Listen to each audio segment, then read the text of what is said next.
Now. All right, welcome. So first, I'm going to share a little bit about Project Echo, Wayside Women's Wellness Echo. Especially this is helpful if this is your first time joining us today. So thank you everyone for joining. First off, Wayside Recovery Center is a treatment facility in Minnesota, and we provide mental health and addiction treatment services for women, children, and families. Project ECHO, which is the second portion of this, stands for Extension for Community Healthcare Outcomes. And it's really a movement to demonopolize knowledge and amplify the capacity to provide best practice care. So together we have the Wayside Women's Wellness ECHO. It's 1 hour long at noon each month, oftentimes over many people's lunch hour. And it's really meant to be sort of a lunch and learn style series with the goal of sharing practice and support information, with the hope that enabling organizations to empower all people in recovery and empower women and families to break the cycle of addiction and trauma. So my name is Zora Darcourt. I'm the Director of Training at Wayside Recovery Center. And today our ECHO session is how to establish a workplace that supports an employee's recovery. So this is part 1 of 2 of the series, the Recovery Friendly Workplace series. Part 2 is currently planned for Thursday, December 21st right now. And registration for that second session will be sent out about a week before that date. So if you're here today, you will for sure get that invite to part 2. So just be on the lookout for that. Next, I'd like to introduce our speaker for the day, Dr. John Narain.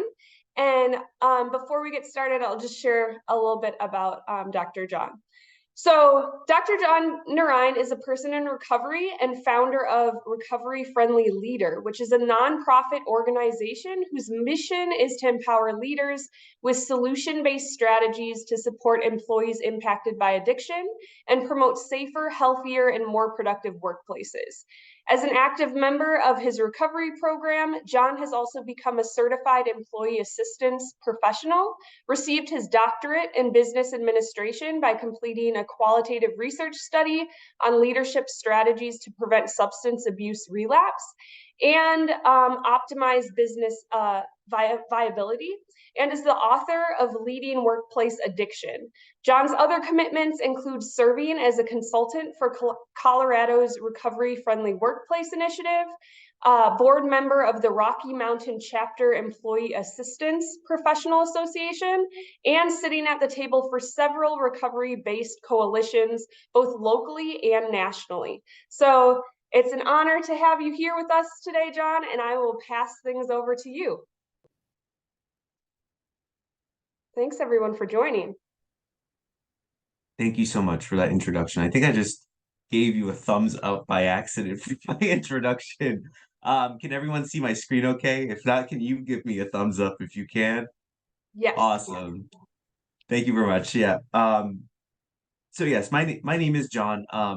And I'm going to be presenting the Recovery Friendly Workplace Initiative today. As mentioned, I am a person in recovery, and what that means for me is I no longer try to manage or control an unhealthy relationship with drugs and alcohol today, because when I tried, I wasn't really good at it. You know, if I was enjoying it, it was because I was not controlling it. If I was controlling it, I probably wasn't enjoying it. So for me, it seems that abstinence just seems to be the path that works best. Um, I was really terrible at pretending I had everything together. You know, as an employee, especially, you know, when I was sober, I I loved working.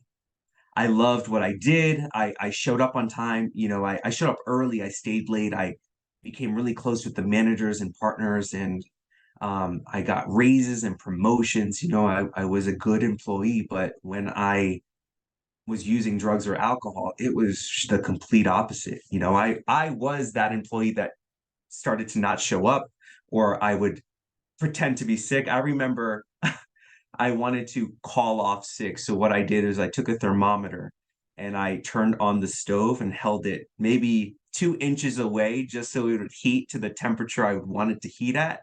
And I would take a picture of that and send it to my boss. That's how I would call off sick with proof. I just didn't know how to figure out what does it mean to actually put my recovery first and keep my job. I was stuck in the middle all the time. I didn't know what to do.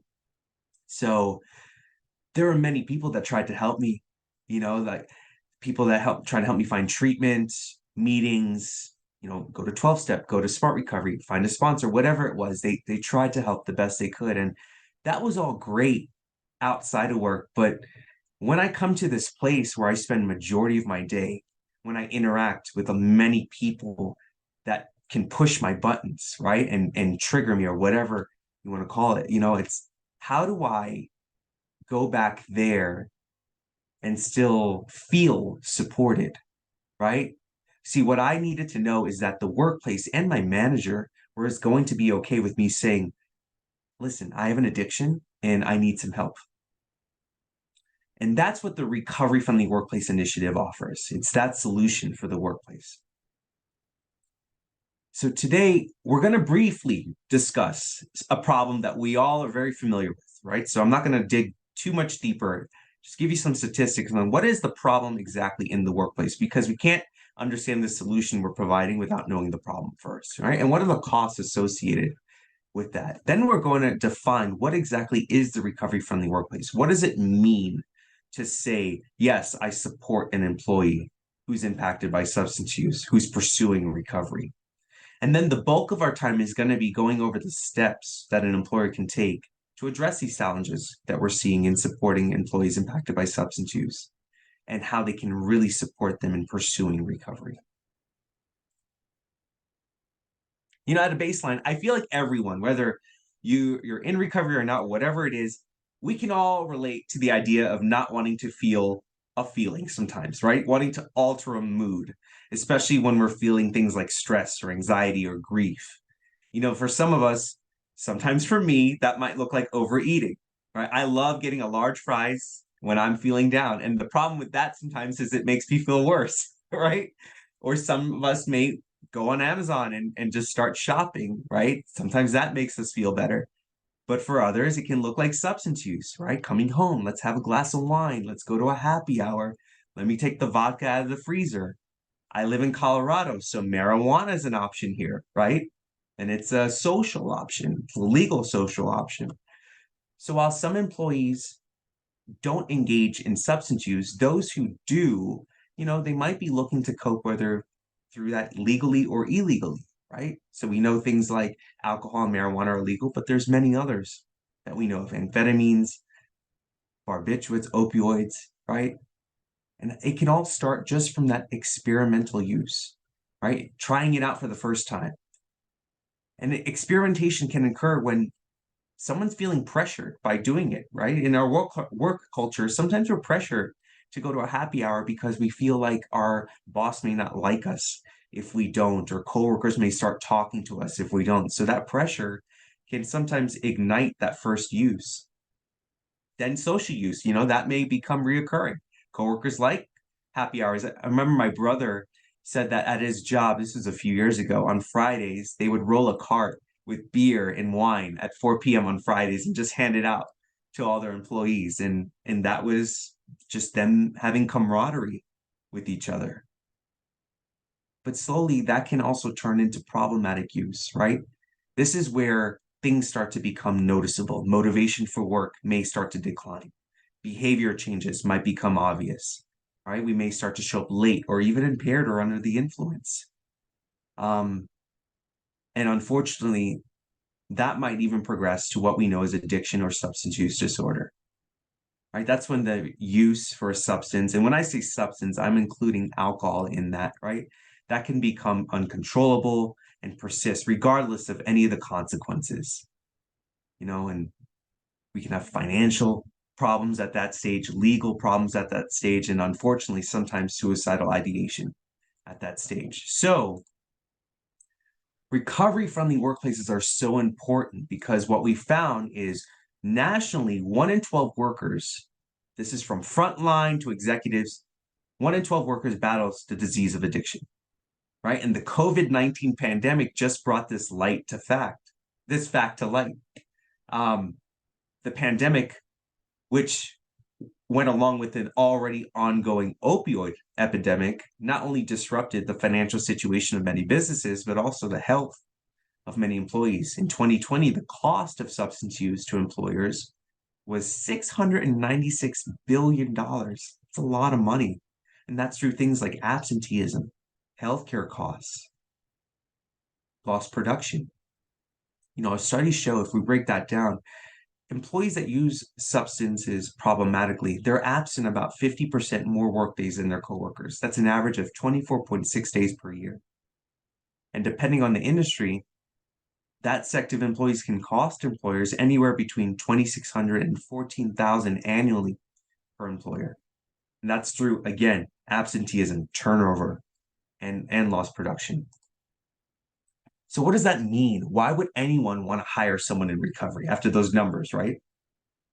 Well, before I really get into that, I'd like to play this TED Talk for you because I believe it answers it perfectly. Phyllis, who's the person you see on the screen, is the owner of 3 restaurants in Ann Arbor, Michigan: the Lunchroom Diner, the Lunchroom Bakery and Cafe, and Detroit Street Filling Station. And in this talk, Phyllis talks about how she first encountered an employee struggling with substance use and how watching that individual grow in their recovery led to her turning her business into a recovery-friendly workplace, employing more than 125 people in recovery. What I found most interesting is her perspective changed on individuals in recovery to becoming an asset to an organization. And you'll hear that in the talk. So at the end, I can't wait to hear what you guys hear about it as well, or think about it as well. I believe I'm already sharing my sound, but please give me a thumbs up if you can hear it.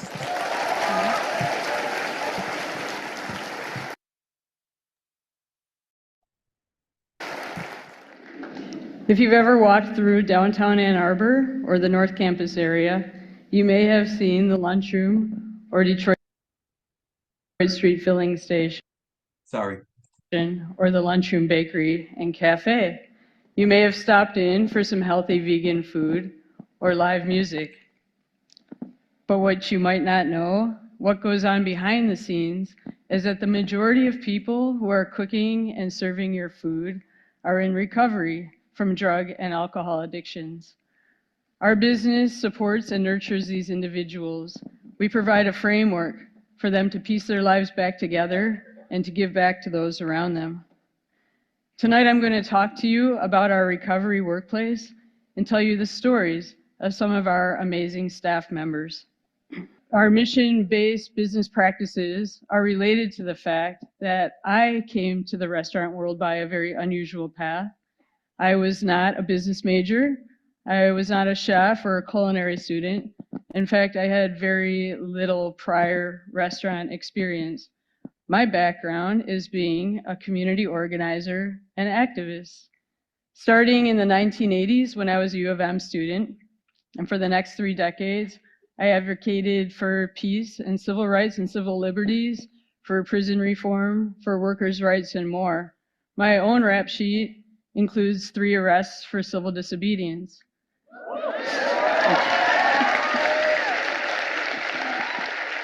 The common thread running through my endeavors has been community building and organizational development. It is those skills that I've brought with me into the restaurant world and into the recovery business world. My foray into food began in 2010. I was burned out from working, decided to take a break, and my only agenda was to be open to opportunities that came my way. I bicycled across the state with a group of musicians, took a wilderness canoe trip, and managed a friend's successful city council campaign. Those were great days. Then, and they still are, and I started cooking vegan food with my friend who became my business partner. We threw dinner parties for our friends. We held pop-up meals at various locations, and then in 2011, we opened a food cart. After 2 successful seasons as a food cart, we, in 2013, opened our first brick and mortar restaurant, the Lunchroom. Over the next 4 years, we opened 2 more brick and mortar locations. My business's foray into the world of recovery began in 2014. It started with one young man who came in to apply for a dishwashing job. He stated in his interview that he was a recovering alcoholic and had entered treatment.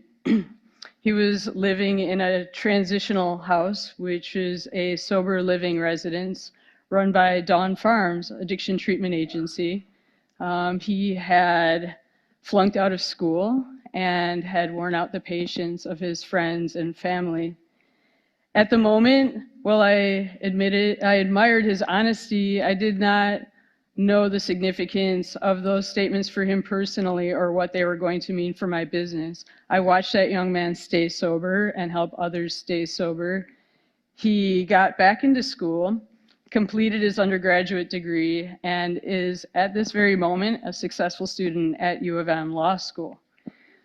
Yeah.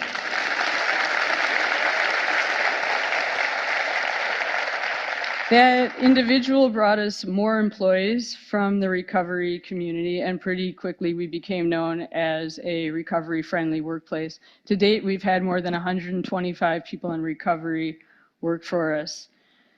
Over the years, we have honed our practices and policies to provide the best possible support for our employees in recovery. We schedule them in a way that allows them to go to meetings and to fulfill service commitments. We give them permission to step outside and call their sponsors. We have senior staff members in recovery who can help those who may be struggling.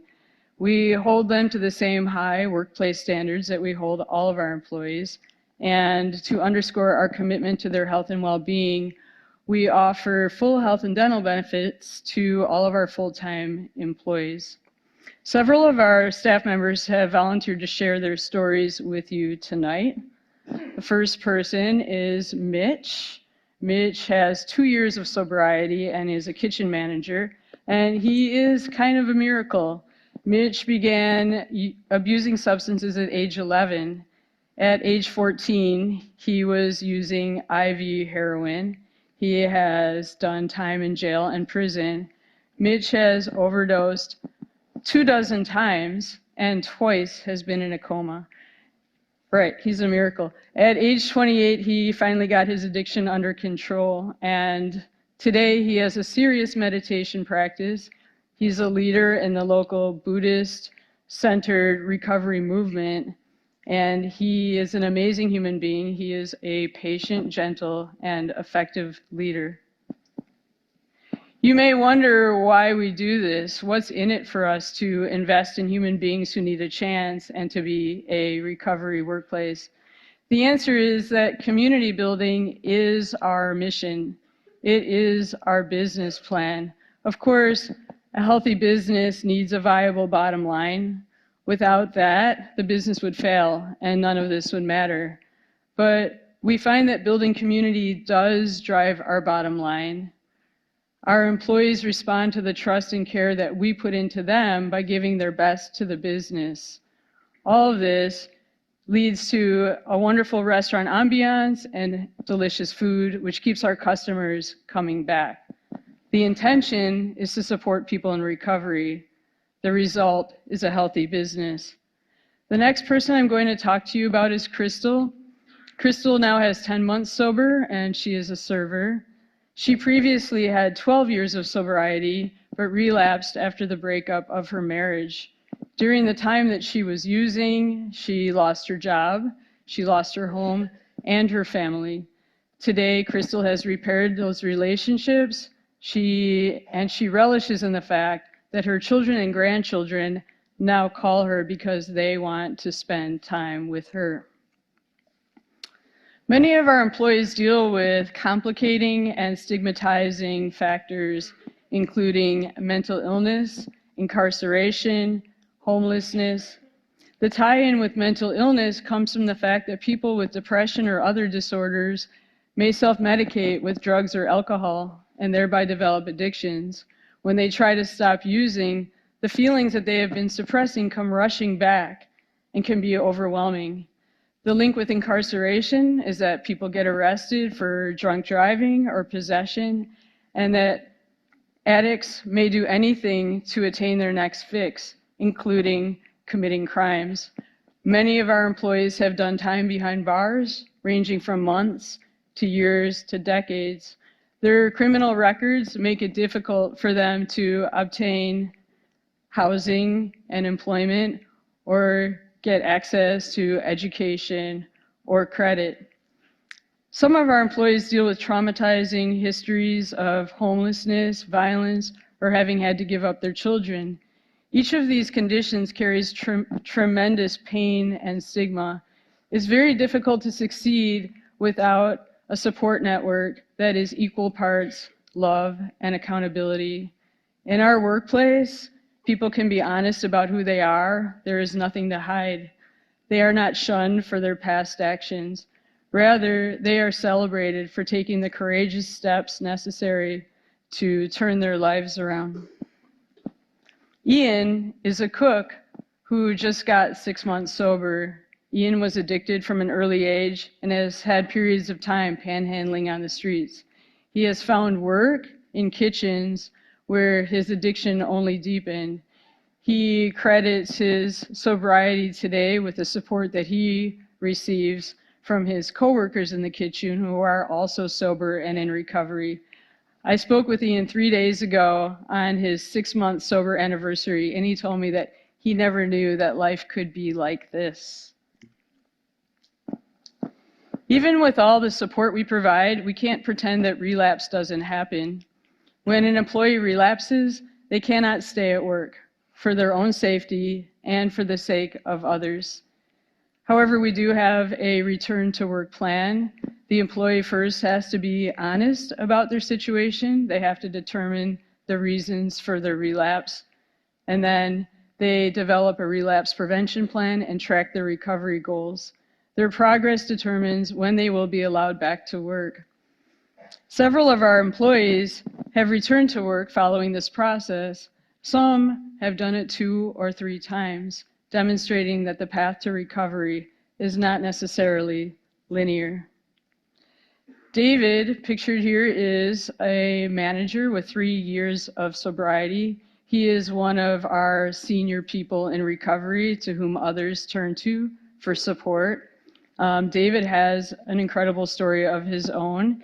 His addiction led to periods of living in abandoned houses and in his car, and ultimately to a year in jail. Upon release, after going through treatment, he came to work for us, and David is the only individual to have worked every position in every one of our locations. And we are going to return to David a little bit later in this talk. There is much to celebrate in our recovery workplace. We celebrate a lot, and those of you who follow us on social media may have seen some of that. We celebrate when somebody gets 6 months sober, 9 or 12 months sober, 1 or 2 or 3 years sober. We celebrate when they get off probation or when they get their driver's license back. We celebrate when they buy a car or when they sign a lease to their own apartment or get back into school. We celebrate when they repair damaged relationships or even get their children back. Dylan is a cook at our bakery and cafe location. Dylan describes his journey of going from being depressed and addicted and unable to accomplish anything to where he is now, where he has unlimited energy. Dylan is known to single-handedly handle an extremely busy lunch rush. Where he used to be the worry of his family, and now they call on him for support and advice. So many of us, especially in the university community, take for granted a normal and productive life. For addicts and alcoholics, that can be extremely difficult to attain. At our restaurants, we see people move mountains time and again. After society has given up on them, and they have all but given up on themselves, they embrace recovery, and one step at a time, they become productive, reliable, and happy people. They find their place and purpose, and they continue their personal growth. Mike is a manager. He comes from an IT background. When others in the recovery community suggested that he come to work for Detroit Street, he made a hard detour in his career path and came to work for our restaurant. And today he stays because of the honesty and support that he finds in our recovery workplace. Brandon is a recent U of M grad. When alcoholism threatened to derail his education, he found support in the university's collegiate recovery program. Today, he finds support in his family of coworkers. Cameron, who does just about anything that's asked of him in the business, is a server at 2 locations and a bartender, and he helps with graphic design. He is also a very talented muralist. Cameron painted this mural in the bathroom at Detroit Street Filling Station. You should go see it if you haven't. If you're not a woman, I can take you in and show you. And he has more murals to come. Here are some snapshots of some of our other employees in recovery. Mike, on the left, has 14 months of sobriety and is a father to 2 young daughters. Anthony, on the right, has a year and a half of sobriety under his belt. He likes to wear his apron backwards as a cape and call himself Prep Man. Bruce has 5 months sober. He creates some of those incredibly delicious dinner specials you may have tried, and he moonlights as a stand-up comic. Eric is a kitchen manager at the lunchroom. You might have recognized him. He's a friendly guy who talks to just about everybody who comes in. His side gig is coaching hockey to young kids. John is a dishwasher at 2 locations. He's in grad school for hospital administration, and he and his wife are raising a beautiful baby boy. Kimber has 3 years of sobriety. She's a manager at the lunchroom, and she also runs a transitional house for women in recovery. Trisha, 6 months sober, is a server. She is beloved by our guests and her coworkers alike. Zach has 14 months of sobriety. He is a cook. He is an absolute beast in the kitchen. He has a love for all things food and country music. And then there's Megan, pictured in the front row. Megan is a key player within our organization. She is a manager at 2 of our locations. She has 3+ years of sobriety and parents a 12-year-old daughter and is a full-time student. Megan has more stamina than anybody I know. She can crush a busy lunch rush at the lunchroom and then come over and do it all over again for dinner at Detroit Street Filling Station. So this is David, who we saw a few slides back. He is pictured here. He recently gave the honors convocation speech at Washtenaw Community College, where he is a 4.0 student. And David was recently admitted to the University of Michigan, where he will transfer in the fall. He is going to study linguistics with an eye towards law school. And here is some very happy news. David and Megan, who met here in our recovery workplace, are now engaged.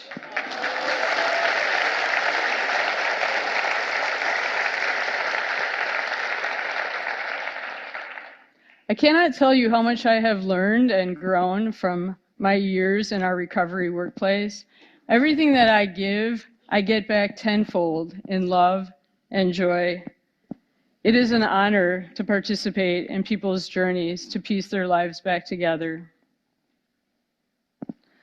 Now that I look back at where I was trying to change the world to where I am now, operating in a much smaller sphere with an emphasis on individuals, there are certain things that run through all of it.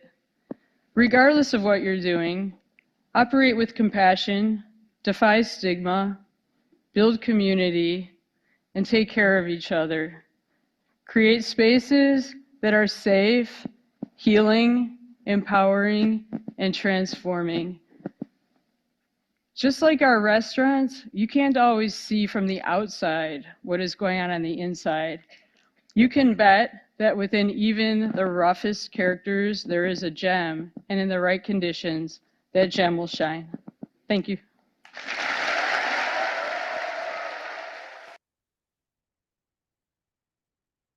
Ooh, stop sharing. You know, years ago, when I was still drinking, I used to drink red wine so that I could cry because I never cried before, and now I cry at even commercials. That video made me emotional. So, what did you guys think about Phyllis, the people she mentioned, her workplace? You can just unmute yourselves and tell us. Well, Christina wrote in the chat, my eyes welled up as well. I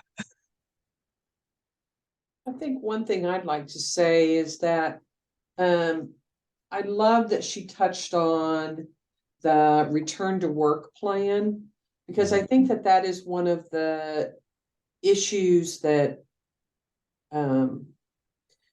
you know, as leadership and people who are hiring individuals in recovery, that we have to think about and manage and set an expectation for ourselves and our human resources you know, departments about what will that look like for each individual.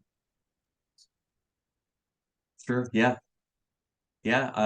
Having some sort of plan, not just for the individual to come back in a safe way, but as she mentioned in the video, so that everyone at work is safe as well. Right? There's just some clear expectations of what that's going to look like. And it's all surrounded on the focus of how do I support you, not punish you. Thanks for bringing that up. Anybody else?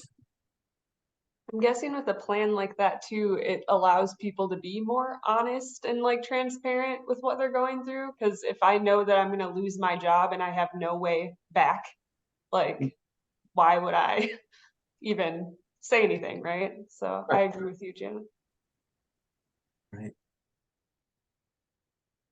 Well, awesome. Well, if you guys have any questions or comments as I go through the slides, please feel free to interject. And you know, we'll also, if you have more, we'll save some time at the end of today's session for more questions and comments. And At John, least I there hope were so. just a few comments in the chat, just incredibly moving, amazing, and incredibly inspiring. So good to watch things like this, knowing this kind of treatment and support are out there. And so inspiring. We need more businesses like this. I agree. We do. John, can I say something? Sure. So, I feel like, you know, if you use or relapse or whatever, you feel like you're already beating yourself up and you're scared to go back to your job and stuff. But like Miss Overstreet said, you already know your consequences, and like this person's going to help you through it, and so you can go back and without, you know, of course you're going to be feeling this way, some type of way, but you don't have to be scared that you're going to lose your job too. So I like that part too. Right. Right. And that's what this initiative is seeking to help. So we're going to go through that next, is how do we make sure there's policies in place that actually protect? And then on the next series, 2 weeks from now, it's all about how the manager can actually help the employee believe that that policy is going to protect the employee, right? Maybe it's a gentle reminder. Maybe it's sometimes helping them by showing some proof, right? That it'll protect the employee. It's just that extra step to whatever it is to help that employee stay healthy and productive at work and in their life. Thank you guys for the comments. So, I think I should have said this slide earlier, but just another brief statistic, right? So there are a lot of us in recovery in the US. There's a statistic, I think the number's now over 23 million is the last statistic. You know, and research and lived experience, including that video, right, has revealed that we're an asset to the organization when we stay in recovery. You know, we have a drive to have a better life. At least I did and still do. I have an increased commitment and dedication to my job, ability to maintain engagement because I'm present or have the ability to be present. and my performance and productivity increases because of that. So the other statistic about people in recovery to the workplace is people in recovery are absent approximately 13.7 days fewer than those not in recovery, and this is a good one, 3.6 days less than everyone else. So people in recovery show up more, which is pretty cool. People in recovery save an employer an average of $8,500 annually in turnover, absenteeism, presenteeism, and about $500 a year in healthcare. So that's the case of why employing people in recovery would benefit a business. Now, why not have the workplace, right, set up to where these employees can thrive, and in turn, the business can be successful as well? So that's what the recovery-friendly workplace offers. By definition, and this is Colorado's adopted definition, it's similar in many other states, but a recovery-friendly workplace is an organization that uses evidence-based policies and practices to unite the entire organization by recognizing recovery from addiction as a strength and being willing to work intentionally with people in recovery. So what does that mean? Well, it means that the company has been set up to support anyone impacted by substance use or pursuing recovery, right? They are making sure that the opportunity always exists at work for someone to either enter or maintain recovery. So what does that look like? Well, that could be lowering barriers for an employee to seek care, making sure company and staff are educated about addiction and recovery, right? Reduction of any stigma that might be present or stigmatizing language that might be used, providing leaders with tools to assist employees with problems that they're having and how to prevent them from becoming bigger issues at work. So, a little history. About 5 years ago in New Hampshire, their governor saw that there was a need to help employees struggling in their ski resorts. And it just snowballed from there into a program that currently has over 300 employers in New Hampshire, helping over 90,000 employees in that state. I'm excited to say that as of this year, there are well over 30 states participating in this initiative. Now, all of these states partake, and we just had it last week.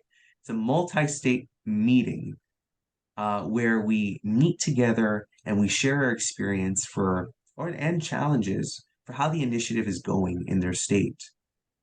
So Minnesota specifically doesn't have a recovery-friendly workplace initiative, but what you guys do have, from what I saw, is a toolkit that can help employers respond to the opioid epidemic at work. But as of July of 2022, the White House published its national drug control strategy for more states to become active in participating in this initiative. Therefore, we do need people all across the U.S. to kind of jump on board and get this going in their state. So if anyone in your state is interested, I do have some resources that I can connect you with for how to get that going. Or if you're interested in learning more about what that may look like as well, I'll share my contact information and you can reach out to me. One thing that Governor Sununu of New Hampshire can do is he's written a governor-to-governor letter. So if you want to request a letter to go to your governor, I can help make that happen as well. So the 5 steps that we researched to becoming a recovery-friendly workplace, how this was done is we went through every single toolkit that was put out by Recovery Friendly Workplace Initiative. We cross-referenced that with what SAMHSA, the CDC, NIOSH, other federal toolkits. I did personal research myself with businesses, not only in Colorado, but in Kansas and many other states as well, and asked them, what are they doing at their workplace?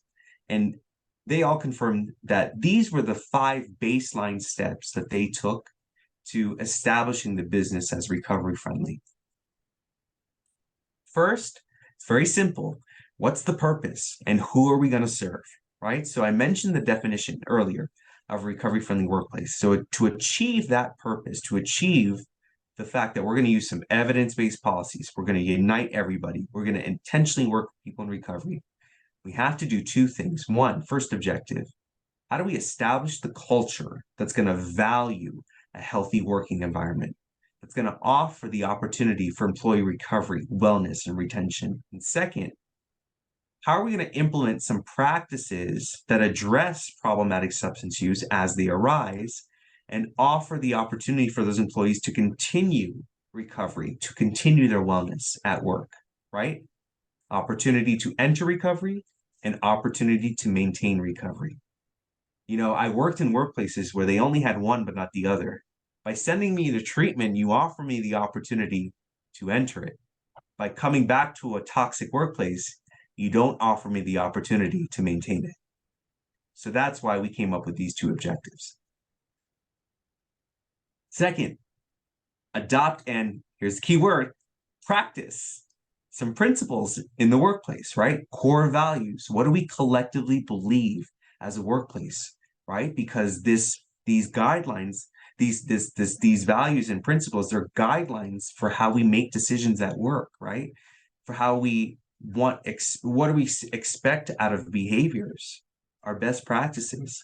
So what we're saying is in order to accomplish those objectives, we must understand really who we are at work and what we collectively believe, what values we share. You know, it's an extreme example, but if we work somewhere that collectively believes discrimination is okay, it may not be a successful recovery-friendly workplace, right? So we've actually researched these principles that not only SAMHSA put out, but these workplaces that we asked if they're recovery-friendly were practicing, and personal experience in recovery also encourages us to practice as well. Things like unity, honesty, hope, relationships at work, having awareness, right? What's our purpose at work? So Colorado's toolkit goes into detail of what we exactly mean by each of these in terms of the workplace. And I've provided a link at the end as well, where you can dig deeper into that.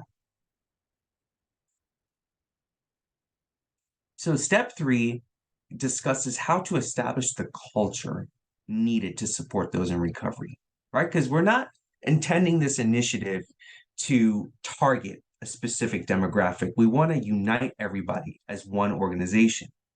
So by doing that, that means we embrace the concepts of diversity, equity, inclusion to extend to those experiencing addiction or pursuing recovery as well, right? Not only race or gender, but those with other status such as recovery.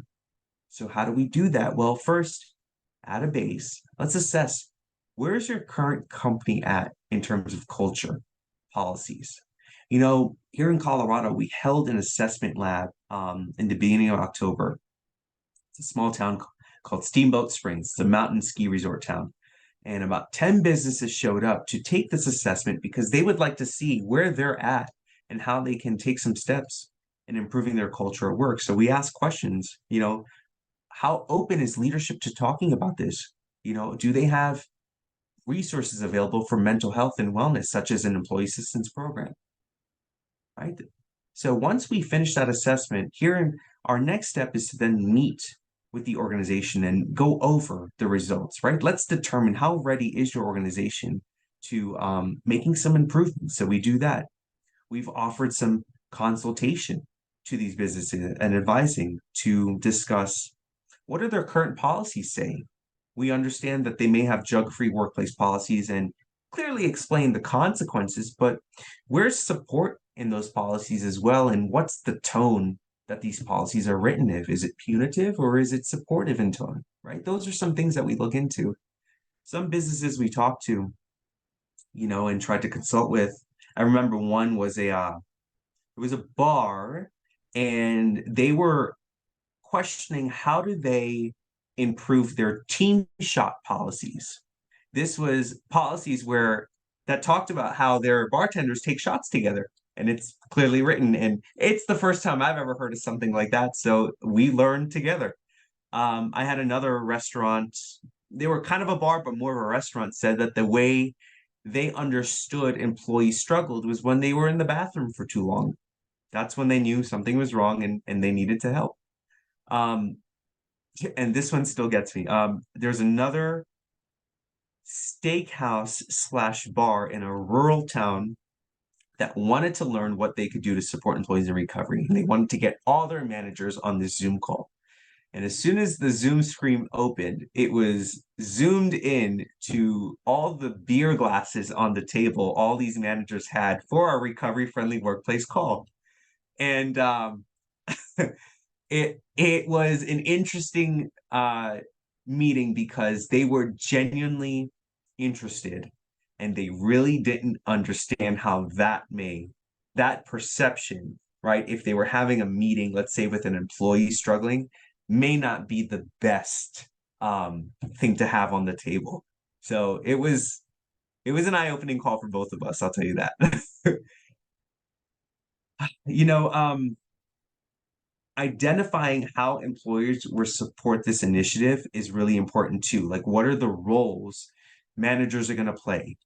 HR, supervisors, and even the employee, because everyone shares responsibility in how this is really going to be successful in the workplace. And also, you know, we want to consider hiring employees who may have a background, but maybe significant time has passed since a prior conviction, right? There's so many people who've made that decision to turn their life around into recovery and wish to obtain and maintain work. And part of valuing a diverse workforce includes hiring any type of person who might be the right fit for the job, even if they have a past. You know, what's funny is I saw a job application yesterday for a peer recovery coach to help with the Department of Corrections.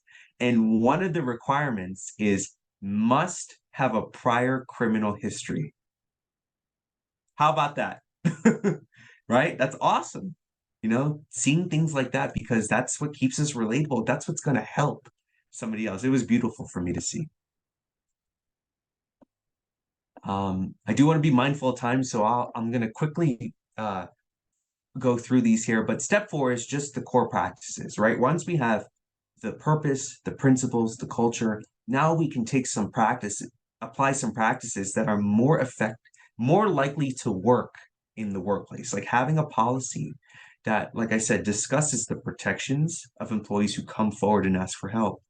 And also, you know, the consequences of what happens if there is any type of use on the job, and what that would look like.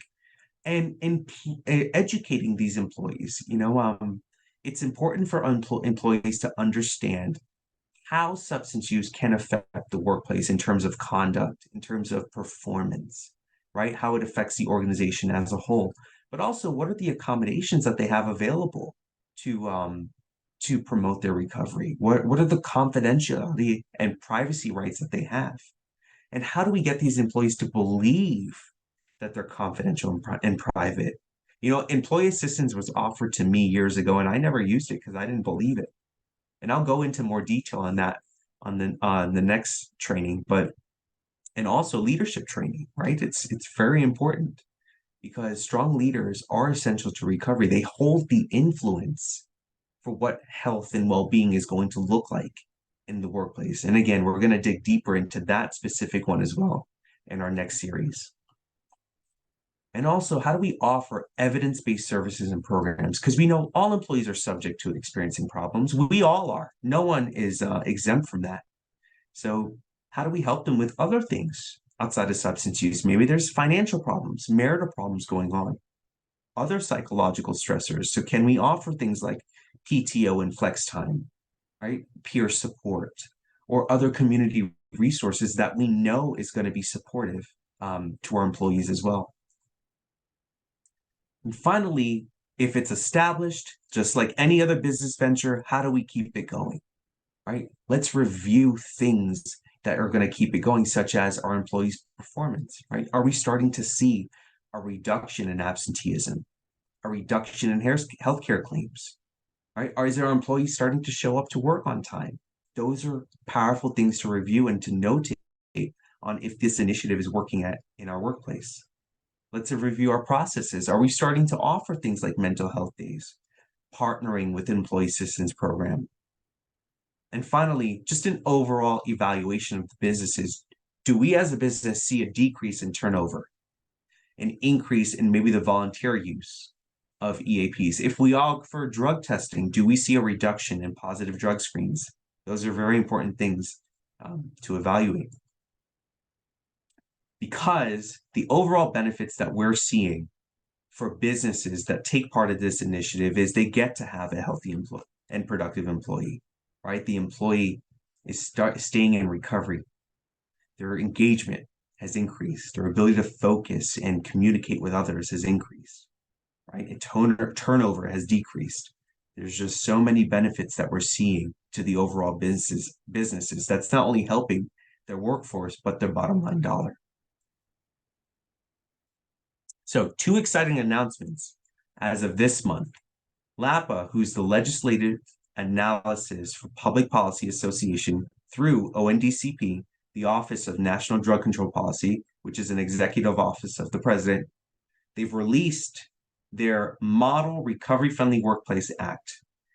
And this is a program that by which employers can become a recovery ready participant or certified as a recovery friendly workplace.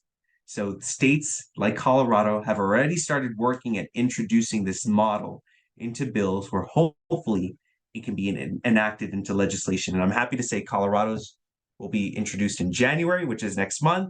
Fingers crossed that it will go through. It'll be amazing. And also, the United States Department of Labor through ONDCP has published their Recovery Ready Resource Workplace Toolkit. And it's designed to help businesses and other employers prevent and respond more effectively to problematic substance use among employees, build their workforce through hiring people in recovery, and develop a recovery supportive culture. What I like most about this resource is the amount of examples that the toolkit gives in the appendix, such as sample policies that businesses can use, sample ways to improve drug-free workplace policies in the workplace, and some sample assessments and checklists that you can use to determine where your organization is at supporting those impacted by substance use. This is another list of resources as well. I think I'm going to provide the slides, correct, that everybody will have access to. So this is just access to several recovery-friendly workplace toolkits, the one I just mentioned, including Colorado's. I recommend looking at Colorado's too, because it was developed by researching everyone's toolkit. The Colorado specific statistics are very obvious, so you can just remove those, but it's applicable anywhere. And also, the 2 resources below are links to our nonprofit Recovery Friendly Leader and a resource site that I've created that has resources for employees who are pursuing recovery. Both websites, you can find links to reach out to me as well if you want to get connected. Okay, that comes to the end of my presentation, and I just want to end by saying, you know, after COVID, we did see there's a rising need, right, for programs like this.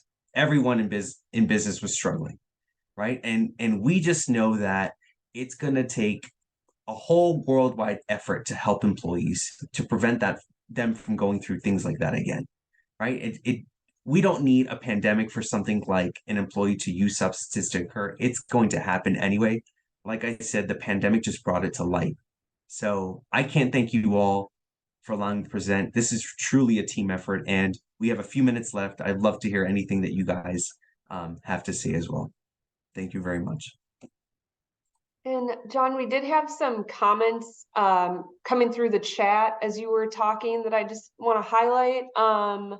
Christina said, as an addict in recovery, I thought working at a treatment center is all I could do. So it's good to see addicts in recovery and other jobs as well. Yeah, for sure. And then great question here from Meg, is this abstinence based or do they support harm reduction? Great question. So the Recovery Friendly Workplace encourages all pathways to recovery. The reason why is because not everyone who engages in substance use problematically is diagnosed with a substance use disorder. You know, we had a great manager in a few presentations I had a while ago. He's not in recovery. He's never had a problem with addiction. And he's gone out for to the Super Bowl with a bunch of managers, and they've all called off work on Monday, right? But when you call off work or you show up hungover, it does disrupt the flow of productivity at work, therefore considered possibly a problematic behavior. Sometimes a brief intervention, and what I mean by that is a simple talk from your manager is all it takes for those people who fall in that demographic, right? They don't need to go to treatment. They don't need any type of counseling. It's just one talking to, and okay, they're back to healthy engagement with substances. So it does not mean that this is abstinent based. Absolutely not. And then what were some other comments we had? Oh, Christina put, at my second job is a restaurant and most people are drinking and smoking marijuana on the job. I think that was in relation to what you were talking about earlier. Kendall asked if the recording will be available. Yes, I will send the recording and a PDF version of the PowerPoint slides when I send out the survey to everyone. Yeah, anybody want to unmute and ask any questions? I think we just have a couple minutes here, so. I can provide a link to that recording right now. The video you're asking, or the recording of this session? I think they may have been referring to the recording of this session. Oh, okay. And let me actually stop recording now.